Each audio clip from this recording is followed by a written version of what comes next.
version. I woke up one day in 1987 and realized that there's a huge bunch of misinformation being given to the world, and not only as far as governmental affairs, but just the health issue in general. I had gone through a health crisis in my personal life and realized that the answers that the establishment was giving me was just wrong. And so I began to study alternatively. I started to think outside the box and discovered a lot of hidden secrets, Clayton, that I knew could change people's lives, could change my life.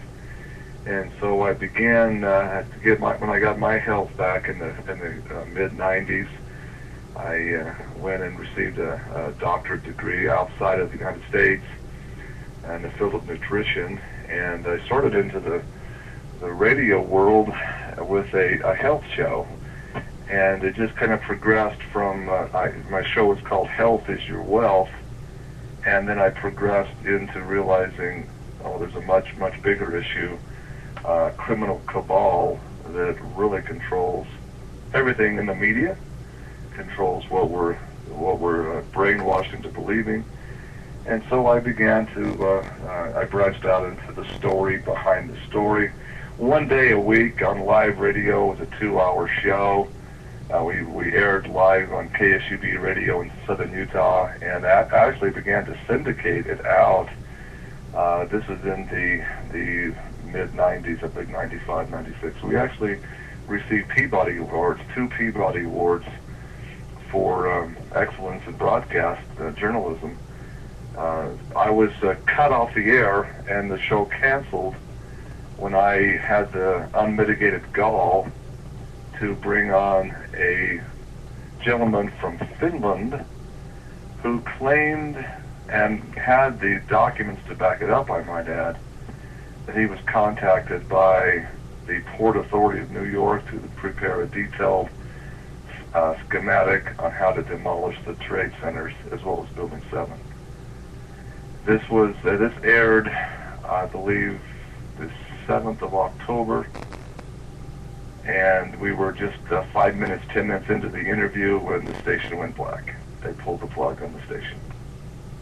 That's pretty interesting, because in April or March of 2004, I came out with the 9/11 story with Building Number 7 on the cover, with Larry Silverstein's quote on Building Number 7, and I referred to it as an exaggerated case of Jewish lightning on the air.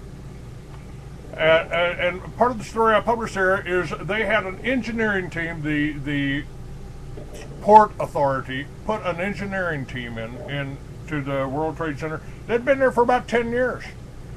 And they came to the conclusion that the only thing they could do with it, they could not be repaired. They couldn't build scaffolding that high. So the only thing that could be done is to bring it down, to demolish them. Right.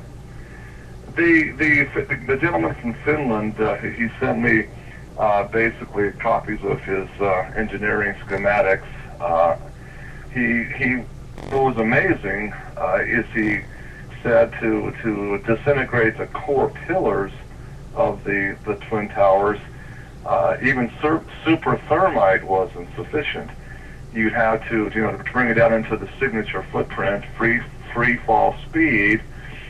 He said you'd have to have, again, the logarithmic formulas. You'd have to have a mini nuclear bomb do it, a so-called bunker buster. And that's exactly what explains to me the elevated levels of tritium and that were in the dust that covered Manhattan. All of this, of course, is a huge cover-up.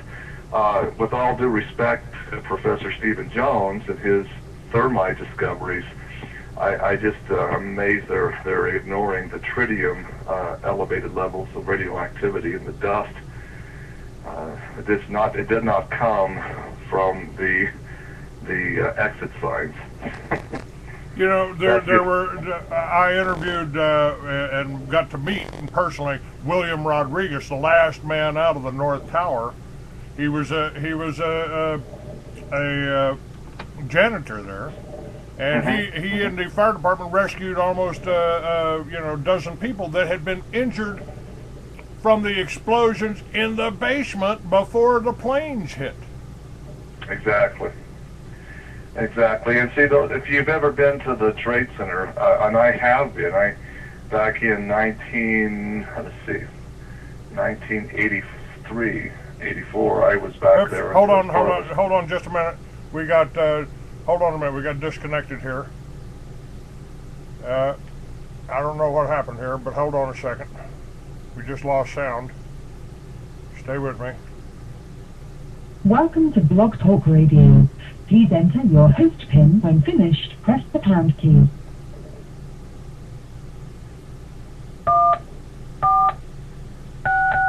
Whoops. Hang on. The PIN you entered does not match the PIN you have on file for your account. Please re-enter your PIN.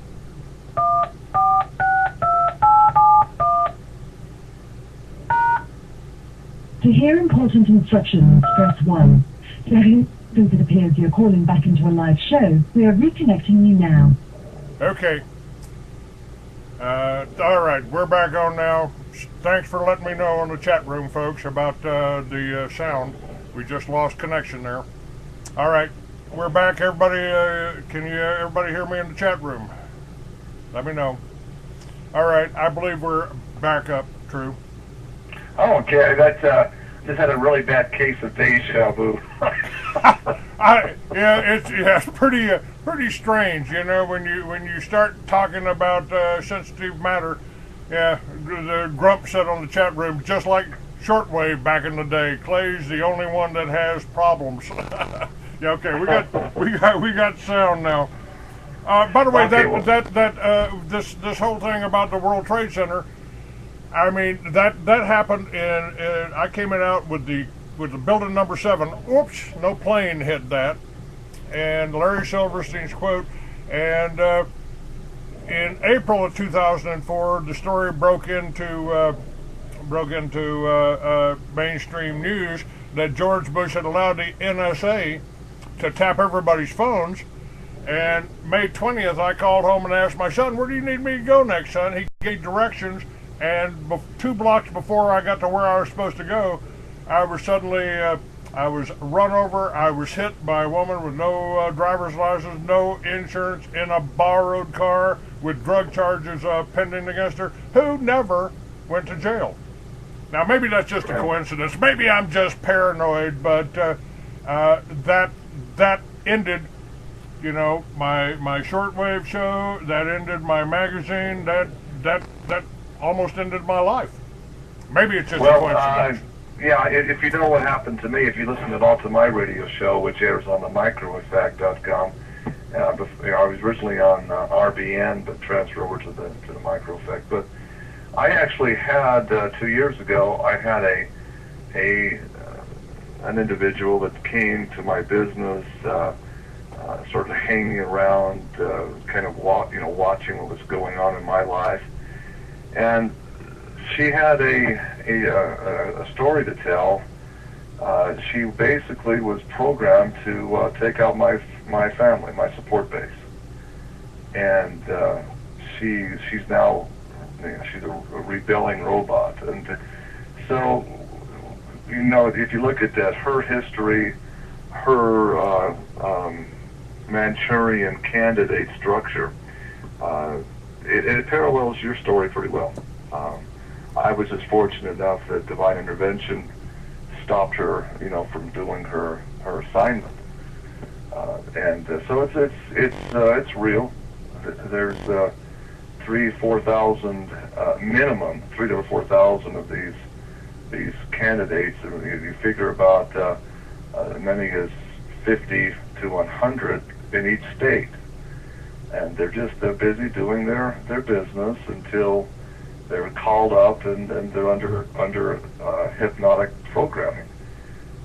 They will do what they've been programmed to do, and the target individual. That's interesting. You know, I've just put up something on my website about gang stalking, and they talk about the individuals, but they talk about